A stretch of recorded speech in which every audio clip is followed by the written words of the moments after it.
Yeah. This mission interview. Ask what it's like, because this is about the making of, right? So part of the making of is making the film. That's part of the making of. Okay, well, you So, might come down a little yeah, my sound, I'm really loud. bit. You have to be as loud as you are heavy. Okay, I think we're good. Okay, I'm rolling tape, sorry. No. okay. All right. Just tell me your name and your role in La Galigo. My name is Rhoda Grauer, and my role in La Galigo is varied. Uh, right now that we're rolling and we're going ahead, I guess I'm what's called a dramaturge, the person who is familiar with the whole story, if such a thing is possible with this story, and then shapes it for the theater. And I think that's really my primary role now that we're happening. My role before that has been, and also continues to be, collaborating with Restu on pulling together all of the Indonesian elements of this production, communicating with scholars in Makassar, trying to understand the needs of the Indonesian performers so that they are able to be at their very best and feel comfortable and happy. So how did this whole thing come about? This whole thing is really probably the most exciting thing that's ever happened in my life to me. I was working on a film in South Sulawesi on the Bisu priests. And the focus of my film actually is Zaidi, Pomatoa Zaidi, who is now in this production.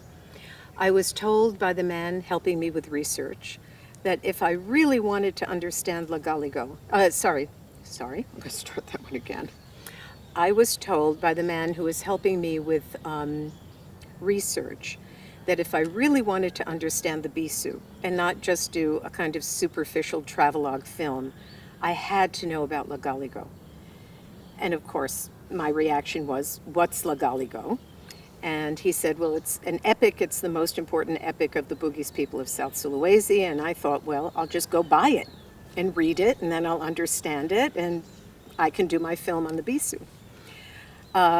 Well, that was not the case.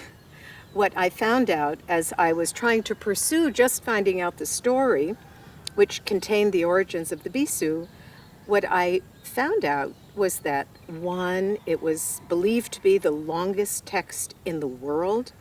Some people say 1.5 times, some people say 2 times the length of the Mahabharata, that it's written in an archaic poetic language referred to as Old or Classic Bugis, that the language can be read because the letters are the same as contemporary Bugis, but the words are different. And because there's so much poetry in the words, even if you can sound out the words, you can't necessarily understand what they mean. And the last piece of information I gathered that really made the final connection for me with this La Galigo was that there are believed to be fewer than 50 people alive who can still read it and understand it. And that just began to obsess me. Became obsessed with it because I thought, it's not possible. I think this was the year 2000. Is it possible that in the year 2000 there is a great epic poem that the whole world hasn't already translated, analyzed, staged, filmed, everything? And I literally woke up one morning and I thought, I bet that this could be a fantastic piece of theater. It is so visual. The descriptions are so charming. And I immediately thought, I'm going to approach Robert Wilson. I've been living in Indonesia since 1997.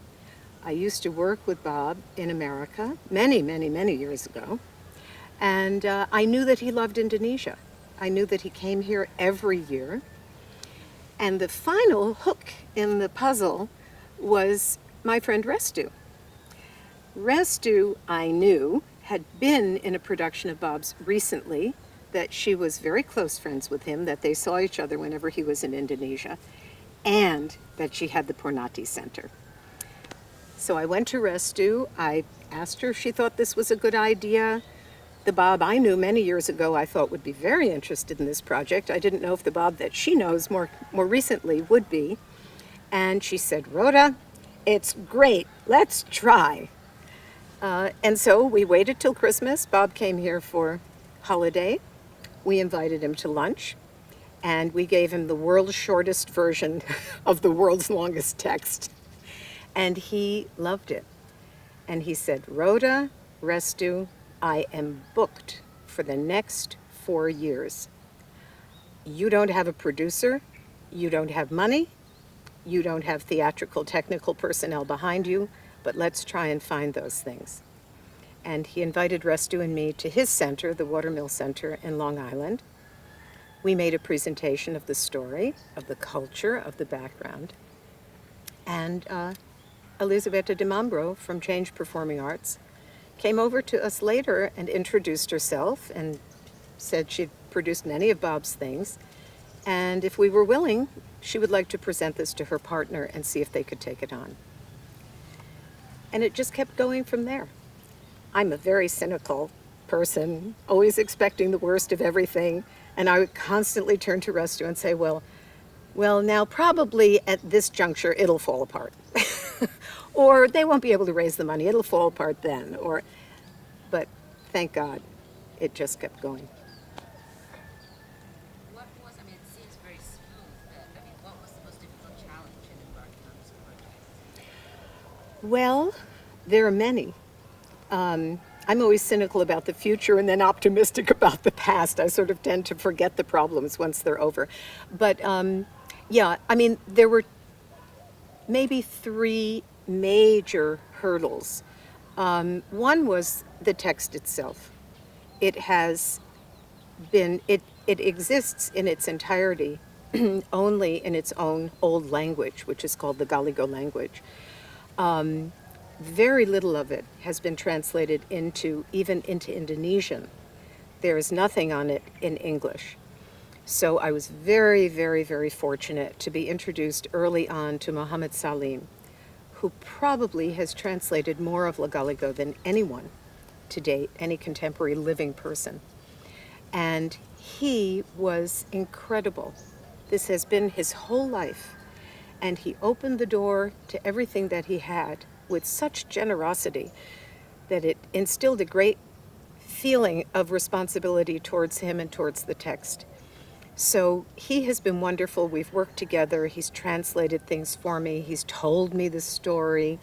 I've given back to him my condensation. What he told me would take 3 years to put on the stage. And he has just been wonderful every step of the way.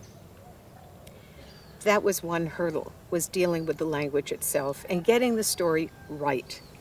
Not right in my eyes, though for me it had to be theatrical. It had to be something that could hold an audience, but also right in the eyes of the people who, in a sense, own this, which are the people of South Sulawesi. Salim was one of many scholars who helped on this project, some in Europe, some in South Sulawesi. Dr. Fakhruddin Ambro Endre, who's probably the foremost scholar of La Galigo. And then a host of people from Europe, Christian Pelras, Gilbert Harmonic, don't want to leave anyone, Sergio Kulhoff, Roger Toll. These are all people, Nur Hayati Radman, Halilintar Latif. These are all people who have been involved in helping with the story and the text along the way. The next thing was really having permission to do it. And permission we had from the scholars. They were willing and, in fact, so glad that someone was doing something on this obscure piece of literature that they had all devoted their professional lives to. But the next step was to get permission from the traditional community. And that was where Restu was really in the forefront. because there is a world of mysticism, of traditional beliefs that no matter how long I live here, I'll never understand it. But Restu did, and she found Andi Anton, who lives in Luwu, which is the spot of origin of La Galigo. And there is still a traditional mystical community in that area. And Andi Anton took us there and introduced us to the, it's hard to think of a term. It's the traditional priest, or can't really think of the right word for this person. She was called Pua. And we asked permission of the ancestors of the people of Luwu to work with this text. And she thought for a while, silently, while we waited. And then she said, yes, it's good. Silakan. Please do it. And then we felt that we had really the scholars and the community on our side, in the sense that they thought that this should be shared with the rest of the world. The next challenge was in convincing the producers and Bob that this should be done in Indonesia with an all-Indonesian cast, looking, resourced and researched in Indonesia. Bob does so many productions, and he's developed a team of extraordinary collaborators from all over the world. I mean, there are people here from Peru, from Germany, from France, from Japan, from every place. And he usually works with them, and he's comfortable with them, and he's used to them. But Restu and I took the position that if there was something that could not be provided in Indonesia, then we would be happy to work with non-Indonesians. But if we could do it here, we wanted to do it here. And so we recommended Pak Supanga, Rahayu Supanga, to do the music. Bob listened to his music. Actually, we recommended a number of composers. Bob listened to them all, and he selected Supanga. In areas like lighting design, AJ, we knew that in Indonesia, though there are some wonderful young lighting designers like Iskandar Lodin, they didn't have experience in huge theaters with hundreds of lights and thousands of cues. So we teamed people, AJ with Iskandar. The same is true with the costumes. There is a costume designer here from Germany who's worked with Bob for many years, but they are teamed with Binhouse, who will provide the fabrics. And that took some convincing, but I have to say, really, it was extraordinary that both Change and Bob were so supportive. They really, really, really were open. And I think that has been extraordinary. And I think it's really lucky for Indonesia and for Indonesian arts that they were not stuck in their ways. No, we have to do this and we have to have our people. So it was a fight to get these actors, dancers, counterparts, music. But now that you've had the first workshop and the second workshop, how do you see the synergy? Has it worked? Is it working? Dog barks. Dog fight. Let's go. Okay, I think it's cool, Rhoda, go ahead. Thank you. Dog fights, that's part of it. It was a dog fight. No, I really hate to say it because it sounds so contrived or something. But once we got going, it has really kind of been magical, like a fit. I think Restu was fantastically wise and sensitive in the way she went about selecting artists to present to Bob.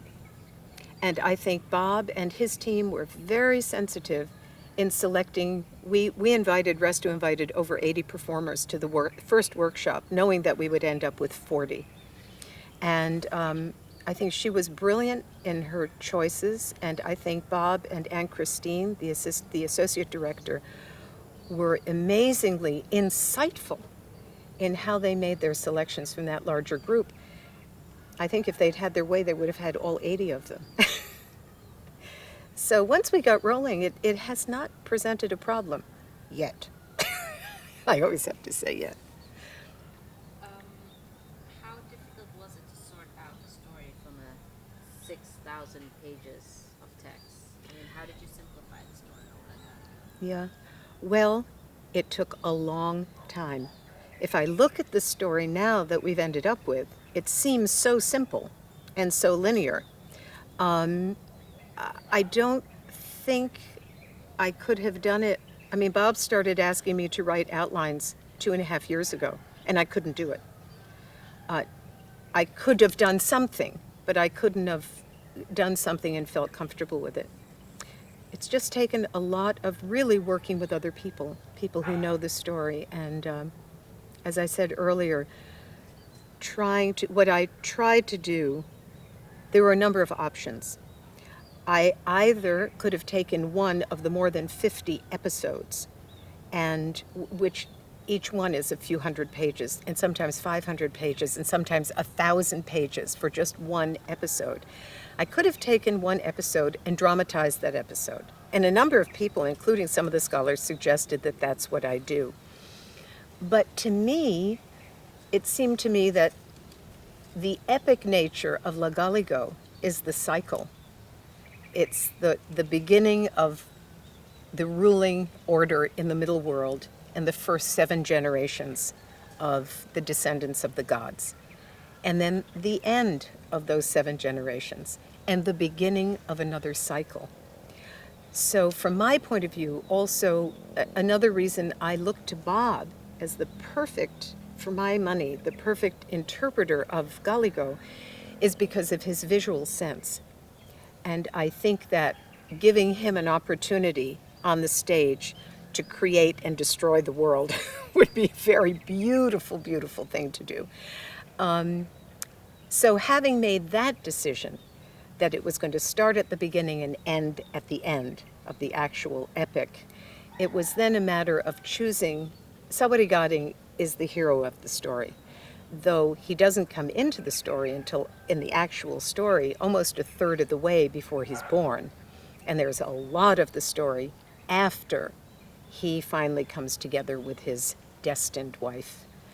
But what I've done is condensed the beginning of the story leading to his birth, spent a lot of time with his story, which is the part of the story that most people know anyway in South Sulawesi. Is the story of Sawadee and Wei Chudai.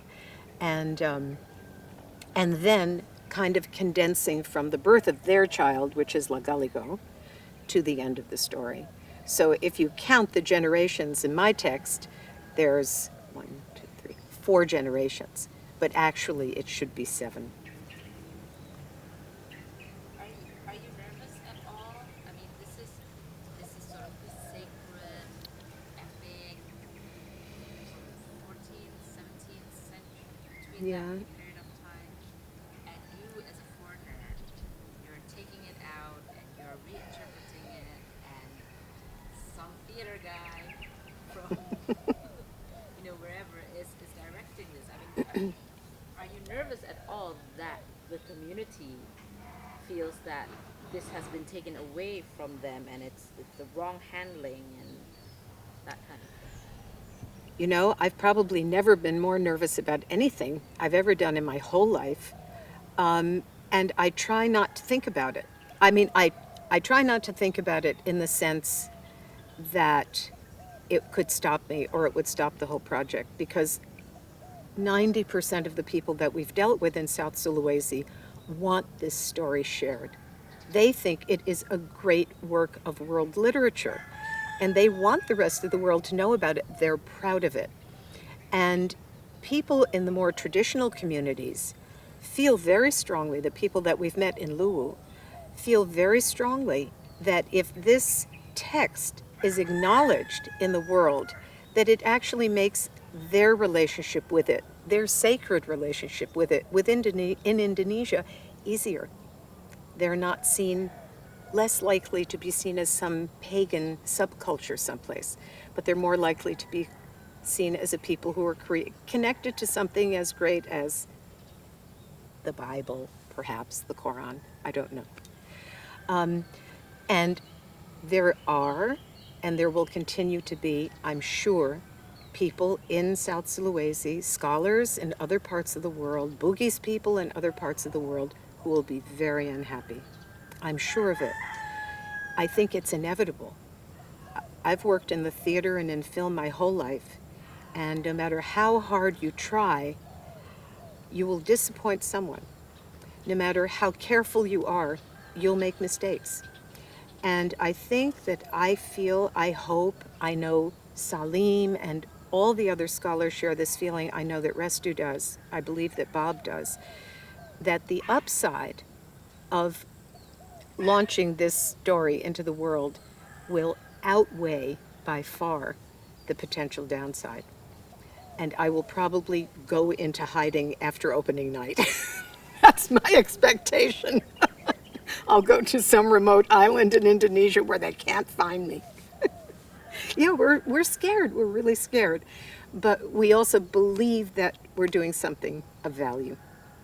And about the fact of being an outsider, it seems to me that people from outside of a culture, whether it's outside of Indonesia or it's America, it's foreigners coming to America, have about a 75% better chance of finding something there that local people just don't see than local people. And I think there's a big history of that.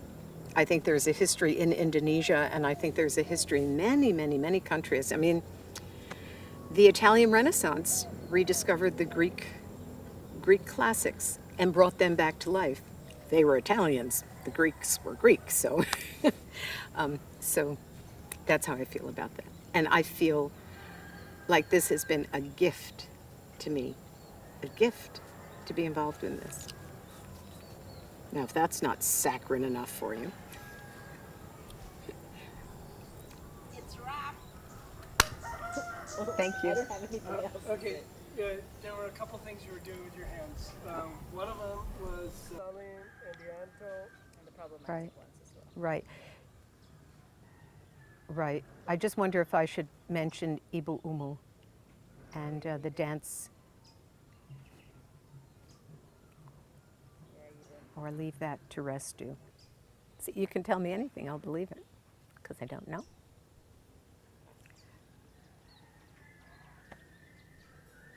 Jambarapa. Bye. Hey. Thank you. I don't think I could have looked into anyone else's face and not just gone, Point there. sure. And then probably as I'm talking, I move it around, I show the ring. Do this. I do a lot of moving when I'm did. talking. Well, you get this one. You do this one a lot. I did this Yeah, one. this one. Did we get that one? Although that one is directly over my stomach, I don't. No, it's not. Not the way. Okay. Yeah. Yeah. You know, I thought AJ said some wonderful, wonderful things about La Galigo that was so nice to have come from not me or Salim or Restu, but have come from someone on the crew about it's this big epic. I mean, he really knew a lot. That was really nice.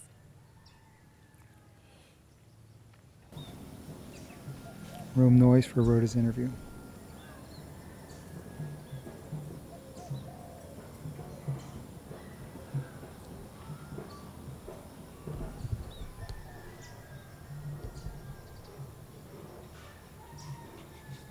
Nah justru dari hari dulu. Wait a sec.